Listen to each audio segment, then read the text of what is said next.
Every saree has a story, and there is a small story behind this saree. My mom handpicked this pure Banaras silk saree all the way from Kashi. I'm wearing this for Sankranti 2026. Let's get ready with me for a first festival of 2026. Without foundation, ನಾನು makeup ಬೇಸ್ನ ಲೈಟಾಗಿ natural ಆಗಿ ಕಾಣೋ ಹಂಗೆ apply ಮಾಡ್ಕೊಂಡಿದ್ದೀನಿ.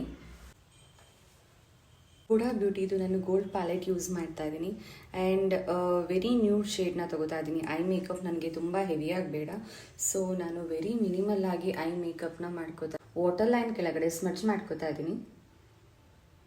And ನಾನು ಈ ಮೇಕಪ್ನ ಈ spray use ಮಾಡಿ ಸೆಟ್ ಮಾಡ್ಕೋತಾ ಇದ್ದೀನಿ.